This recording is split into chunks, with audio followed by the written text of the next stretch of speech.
Hello friends, आपका बहुत बहुत स्वागत है आपके अपने यूट्यूब चैनल आशीष होटल में। आपका डिक्टेशन 5 सेकंड में शुरू होगा।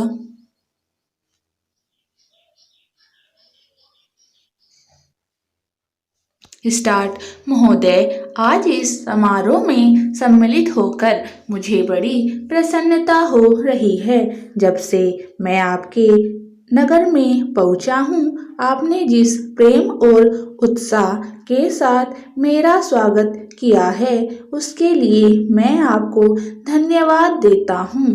मैं जानता हूं कि यह स्वागत किसी व्यक्ति विशेष के लिए नहीं, बल्कि यह देश के प्रति आपके प्रेम का प्रमाण है।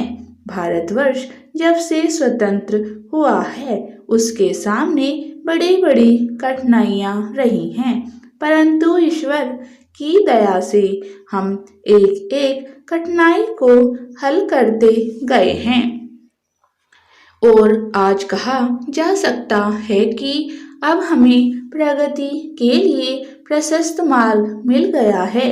यदि हम चाहें और देश के लिए आपस में मिलजुल कर साहस तथा उत्साह के साथ काम करें, तो संसार में ऐसी कोई चीज नहीं जो इस देश के लिए दुर्लभ हो।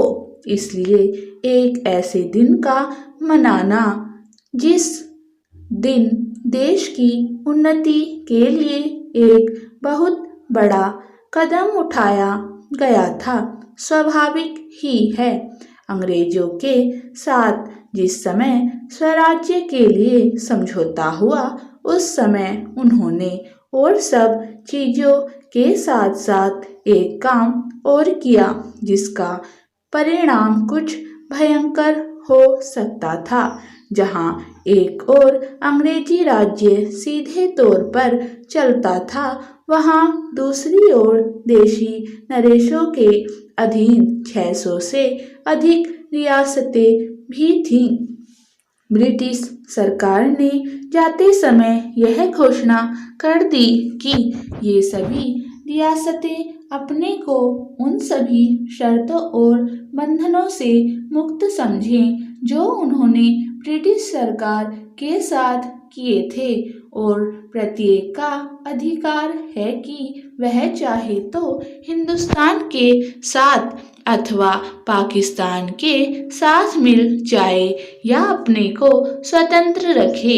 एक नीति के रूप में यह बात बिल्कुल ठीक थी, परंतु यदि हमारे देशी नरेशों के हृदय में भी वह देश प्रेम नहीं होता जो उन्होंने दिखलाया, तो संभव था कि एक भारतवर्ष के बदले आज भारतवर्ष के कई टुकड़े हुए होते। यह समस्या देश के एक भाग में अब तक तय नहीं हो पाई है, और वह भाग कश्मीर का है। उसके लिए हम अभी भी चिंतित हैं। देशी नरेशों के देश प्रेम, उनकी दूरदर्शिता और समय को पहचान कर उसके अनुसार अपने को ढाल लेने की उनकी शक्ति के फलस्वरूप ही भारत के 2 टुकड़े हो जाने पर भी विशाल भारतवर्ष आज रह गया है। महोदय, वह उस भारतवर्ष से कहीं अधिक बड़ा है जो कभी किसी भी ऐतिहासिक काल में या उसके पहले किसी एक छत्र शासन के अधीन रहा हो। आप जानते हैं कि भारतवर्ष इतना बड़ा देश है, पर संसार के और बड़े बड़े देशों की सैनिक शक्ति के सामने उसकी शक्ति बहुत कम है। इंग्लैंड, अमेरिका और रूस की सैनिक शक्ति के सामने हमारी शक्ति बहुत कम है। ऐसी स्थिति में हमारे सामने प्रश्न यह है कि क्या हम किसी के सामने झुक जाएं, किसी के साथ मिल जाएं, या अपने को तटस्थ और स्वतंत्र रखें। किसी के साथ मिल जाने का अर्थ यह हो सकता है कि हमें उसके प्रभाव या उसकी शक्ति का लाभ मिले, परंतु उसका परिणाम भयंकर हो सकता है। यदि उन पर कभी संकट आया तो हम पर भी आएगा। यदि हम अलग रहते हैं तो हम अपने पैरों पर खड़े होकर अपनी शक्ति से बहुत कुछ कर सकते हैं।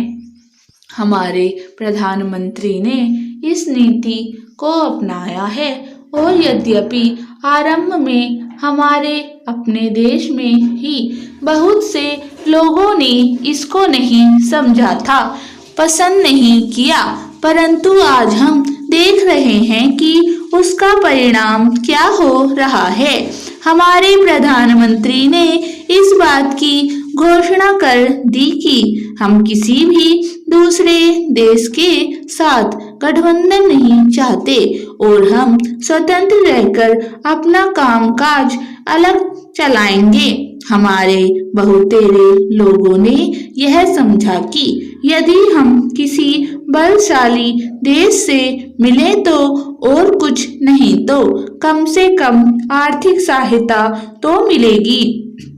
जो देश यह चाहते थे कि हम उनके साथ मिलें, उन्होंने तो बुरा माना ही। उन्होंने यह नहीं समझा कि हम अपने को अलग रख रहे हैं, न कि उनके विरोधियों के साथ मिल रहे हैं। जैसे जैसे समय बीतता गया, धीरे धीरे उन्होंने भी हमारी विदेशी नीति को समझा।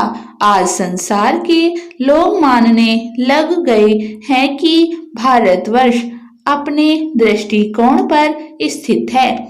इतना ही नहीं बल्कि एक नए देश को जिसे स्वतंत्र हुए अभी 55 वर्ष ही हुए हैं, जो स्थान मिल सकता है उससे कहीं ऊंचा स्थान हमको मिल गया है और हमारा उत्तरदायित्व भी बढ़ गया है। मैं मानता हूँ कि इसी प्रकार यदि हम महात्मा गांधी के दूसरे सिद्धांतों को भी अपनाएं और उसके अनुसार आचरण करें तो इसका संसार पर बहुत प्रभाव पड़ेगा। स्टॉप।